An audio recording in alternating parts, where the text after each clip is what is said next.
Estimados estudiantes, vamos a revisar nuestro módulo 3 referente al factor de riesgo químico. Es importante en nuestro módulo 3 establecer ya los parámetros de evaluación correspondiente a los pilares de la prevención. Hemos revisado mucho acerca de la identificación del factor de riesgo, acerca de la evaluación y acerca del control, que son los pilares.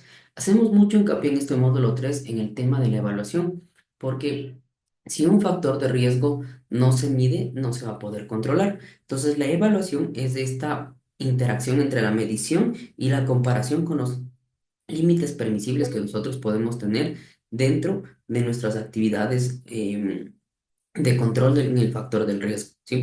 Va a ser la única manera de comprobar primero si existe el factor del riesgo, enfocado a este factor de riesgo químico como tal.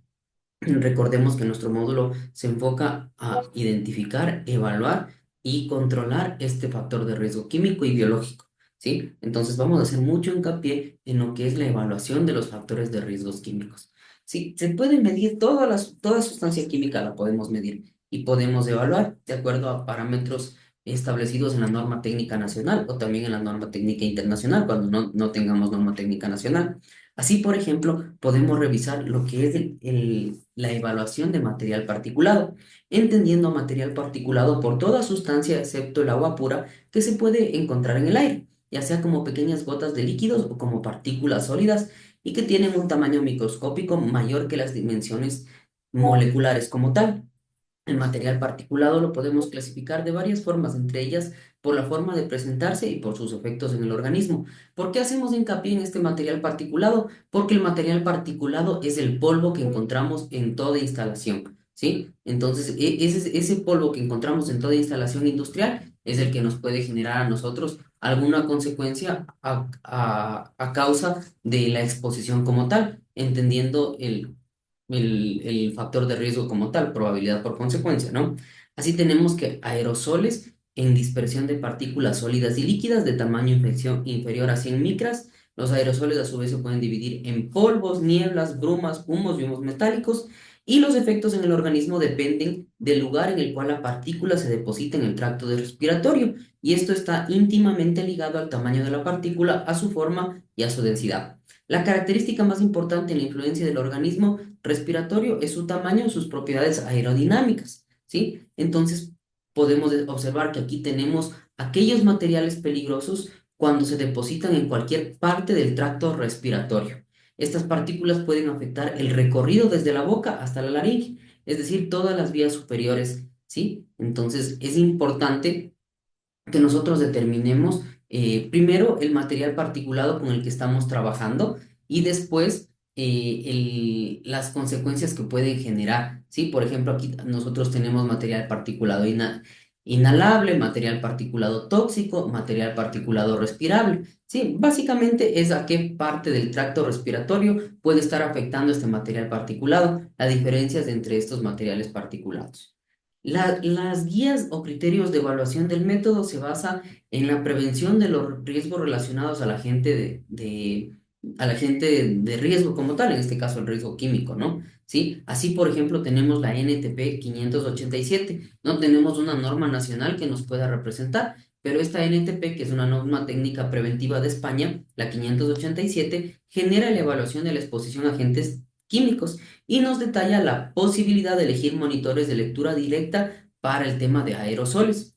También nos permite generar determinación de concentraciones ambientales mediante instrumentos de medición directa y presenta ventajas con respecto al sistema de etapas separadas con muestra y análisis, principalmente en lo que se refiere a la probabilidad de obtener resultados puntuales y a la variación a largo tiempo de que puede generar con mayor rapidez la toma de estas muestras como tal, ¿no? Las características de estos métodos de lectura directa ya en la evaluación como tal, en la medición, es que estos métodos son aquellos en los que se toman las muestras directamente y la determinación de la concentración es simultánea, es decir, en ese momento. Por lo tanto, son rápidos y determinan al instante lo que puede estar afectando al trabajador o el parámetro técnico legal que puede estar desviándose del estándar como tal, ¿sí? Entonces, en estos sistemas de lectura directa tenemos monitores específicos y monitores para aerosoles, perdón. En los monitores específicos son aparatos que proporcionan una lectura electrónica prácticamente instantánea de la concentración del contaminante y para aerosoles, con respecto a la medición directa, se puede distinguir grupos instrumentales como instrumentos ópticos, en los cuales nos puedan fundamentar propiedades ópticas de una partícula o de un conjunto de partículas, ¿sí? Los más simples aplicables a grandes concentraciones ambientales miden la extensión de la luz del aerosol. Si la concentración no es suficientemente elevada, se utiliza un método de dispersión de luz. Dentro de este tipo se encuentran instrumentos para medir conjuntos de partículas en las cuales la fuente sea de luz visible, ¿no? Básicamente a base de fotómetros con fuente de rayos láser, ¿sí? Entonces es importante establecer esto, ¿no? En cuanto a los criterios de evaluación, existen varios criterios y responden a situaciones geográficas, a instituciones privadas o gubernamentales. Uno de los criterios más reconocidos son los TLBs, que nos permiten establecer el límite umbral por sus siglas en inglés, es decir, el parámetro técnico en el cual la persona puede estar siendo expuesta sin generar daño al organismo. Y estos TLBs pueden clasificarse en tres. El TLB, TWA, es el valor límite umbral ponderado en el tiempo de una jornada laboral, es decir, 40 horas semanales, a la cual la mayoría de los trabajadores pueden estar expuestos repentinamente, día tras día, sin sufrir efectos adversos, y se calcula mediante concentraciones de ponderación a lo largo del día, ¿sí?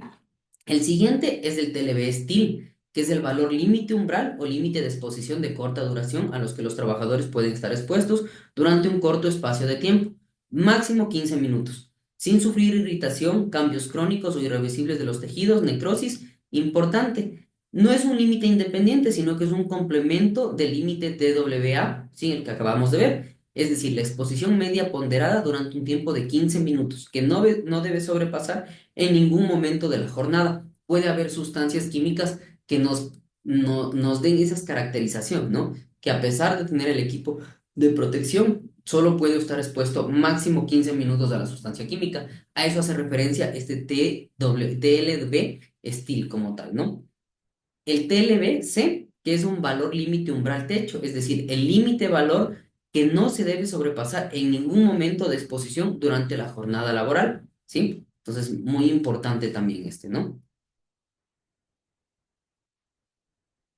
Y así tenemos cómo se puede detallar la exposición permitidas para partículas o para sustancias especificadas como tal.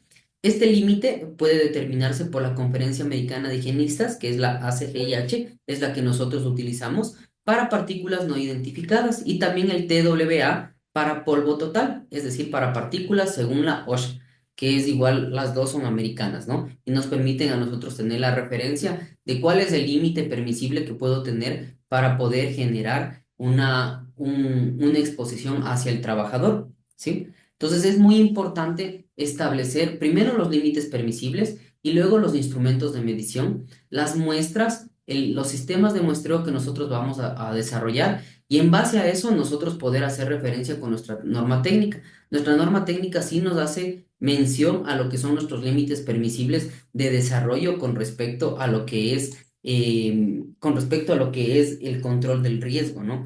Entonces, muy importante que nosotros podamos evaluar primero cuáles son los límites permisibles para cada sustancia química que nosotros podamos encontrar. ¿Dónde encontramos esta permisibilidad de límites? Lo vamos a encontrar en las hojas de seguridad. Las hojas de seguridad de lo que hemos venido tratando establecen los límites umbrales en los cuales el trabajador puede tener exposición directa con el factor de riesgo químico.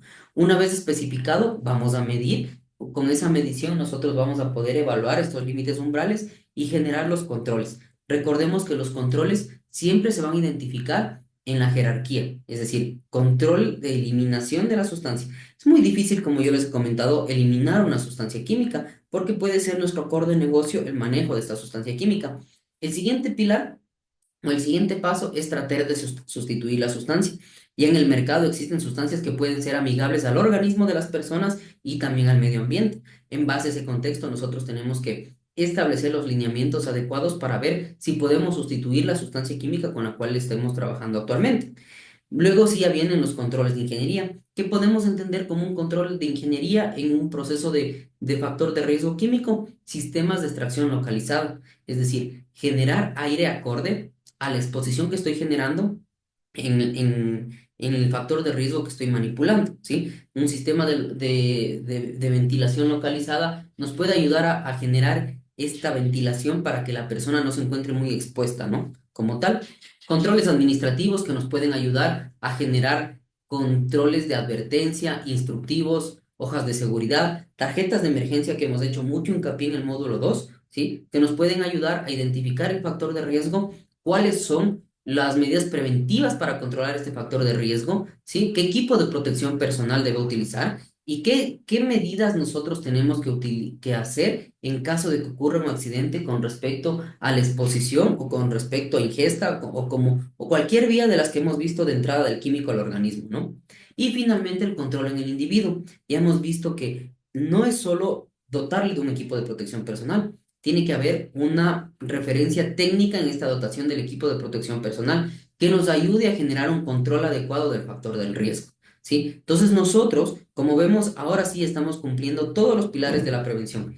Identificamos adecuadamente el riesgo mediante una matriz de identificación y ponderación de riesgos, evaluamos cuál y cuantitativa en esta matriz, verificamos la concordancia de la medida, es decir, si yo identifiqué y evalué, yo dije, en esta parte yo tengo un factor de riesgo, ¿qué me toca? Medir ese factor de riesgo. Al medir el factor de riesgo químico con instrumentos de medición adecuados y calibrados y validados, yo voy a tener si en realidad existe el riesgo. Si en realidad existe el riesgo, voy a saber qué factor de riesgo tengo, es decir, cuál es el límite permisible de las medidas que me está dando mi instrumento, ¿sí? Entonces, si yo sé que ya me estoy saliendo de ese límite permisible, voy a generar estos controles.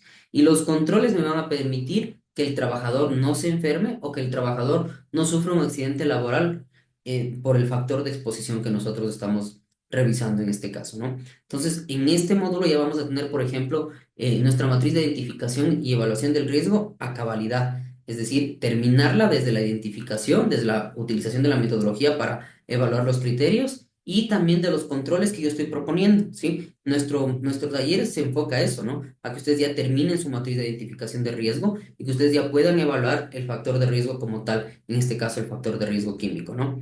Eh, en base a eso, nosotros vamos a ir revisando las evaluaciones de dos ponderados, material particulado y también del dióxido de carbono, que son los ponderados que se utilizan más en las industrias como tal. ¿Por qué el dióxido de carbono? Porque en el dióxido de carbono tenemos la exposición de las paletas o los montacargas como tal, ¿sí? Entonces los montacargas casi siempre vienen a combustión y esa exposición se encuentra en los centros de trabajo como tal.